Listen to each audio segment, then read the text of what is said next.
जय श्री राम। धन वैभव सुख संपन्नता के ग्रह शुक्र देव अब अपनी ही राशि के अंदर यानी वृषभ राशि के अंदर गोचर करने जा रहे हैं। 19 मई 2024 से लेकर 12 जून 2024 तक शुक्र अब वृषभ राशि में गोचर करेंगे, जहां पर पहले से ही धन के कारक ग्रह गुरु विराजमान हैं, सूर्य भी विराजमान हैं और 31 मई 2024 के दिन बुध ग्रह भी वहां पर आ जाएंगे। यानी वृषभ राशि के अंदर 4 ग्रहों की युति बनेगी।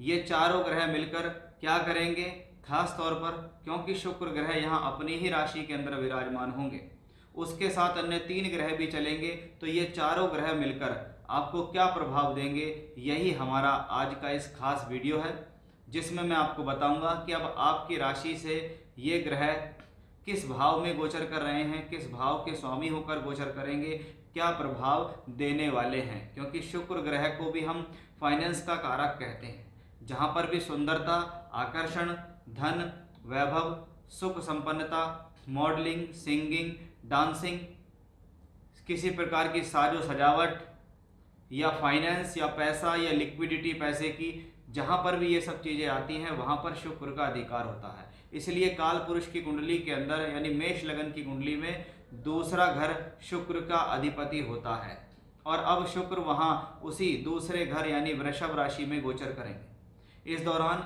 शुक्र ग्रह 3 नक्षत्र कृत्तिका, रोहिणी और मृगशिरा में गोचर करेंगे, जिनके स्वामी क्रमशः सूर्य, चंद्र और मंगल हैं।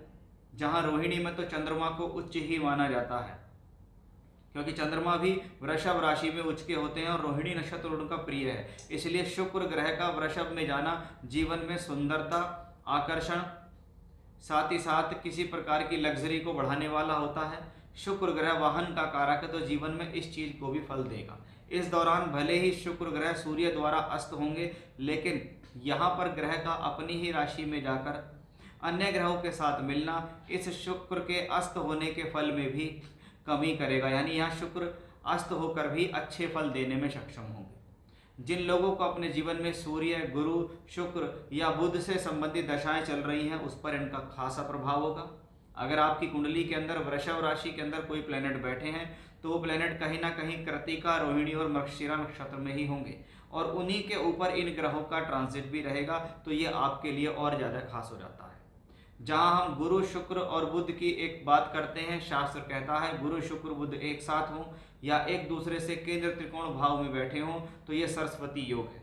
वहीं गुरु और शुक्र की, बुध की युति कुछ शास्त्रों में कलानिधि योग एवं गुरु और शुक्र को लेकर लक्ष्मी नारायण योग भी कहा जाता है। तो इस योग का फल भी कहीं ना कहीं आपको मिलता है, क्योंकि ये चारों ग्रहों का संबंध शुक्र के साथ मिलकर, क्योंकि शुक्र यहाँ अपनी ही राशि में होंगे। ये वृषभ राशि है जो कि काल पुरुष की दूसरी राशि पृथ्वी तत्व की राशि कहलाती है, अर्थ त्रिकोणी राशि है और अर्थ त्रिकोणी राशि का सीधा संबंध जीवन में बनता है आपके फाइनेंस को लेकर। अब हम जानते हैं कि ये इतने सारे प्लैनेट एक साथ मिलकर आपकी राशि में क्या फल देंगे, किन लोगों पर इसका खास फर्क होगा, वो भी मैंने आपको बताया है। उपाय के तौर पर देखें तो सभी राशियों के लिए उपाय कॉमन है कि अगर आप अपने शुक्र ग्रह को बली करना चाहते हैं, सूर्य से अस्त होने के बाद भी उसमें अच्छा रिजल्ट चाहते हैं, तो ऐसी स्थिति में आप प्रति शुक्रवार के दिन माता के मंदिर में जाकर गुलाब के फूल की माला माता को अर्पित करें, उनको सिंदूर अर्पित करें, उनको सफ़ेद रंग का प्रसाद अर्पित करें। उनके सामने खड़े होकर आप श्री सूक्तम का पाठ कर सकते हैं या रोजाना के समय में आप निर्वाण मंत्र ओम ऐं ह्रीं क्लीं चामुंडाय विचे, इसका भी रोजाना माला से जाप कर सकते हैं।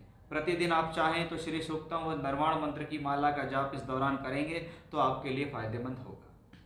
ये तो था सभी राशियों के लिए कॉमन उपाय, जिसको कोई भी कर सकता है। अब हम देखेंगे आपकी राशि पर इसका क्या प्रभाव होने वाला है। वो प्रभाव आपके लिए सकारात्मक है या नकारात्मक है, क्या सावधानी आपको रखनी है, किन क्षेत्रों में आपके साथ बेहतरी हो सकती है, उसके बारे में हम विस्तार से चर्चा करने वाले हैं।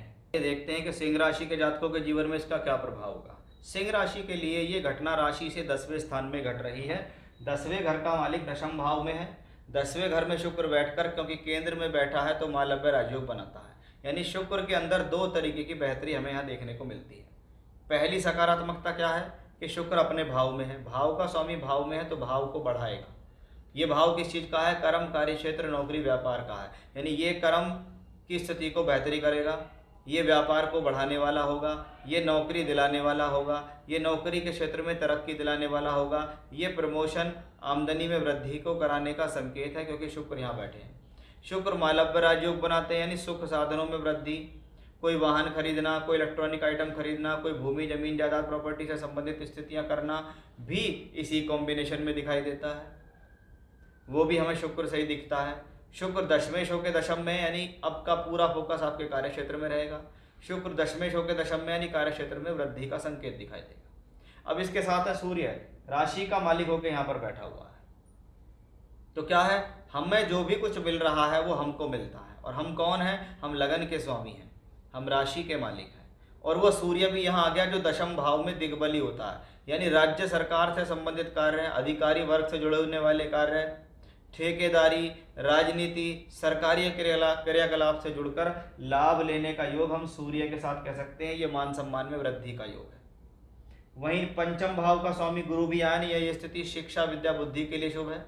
शिक्षा के अंदर बेहतरी करना, बुद्धि के अंदर बेहतरी करना, या हम इसको ये भी कह सकते हैं कि कहीं ना कहीं आपके द्वारा की गई पढ़ाई, आपके द्वारा की गई शिक्षा का प्रयोग आपके कार्य क्षेत्र में होता दिखाई दे रहा है, वो भी यहाँ दिखता है। कभी कभी क्या लोग पढ़ते हुए जॉब ले लेते हैं, पढ़ते हुए उनको नौकरी मिलती है या प्लेसमेंट मिल जाती है, तो भी इस गुरु की वजह से।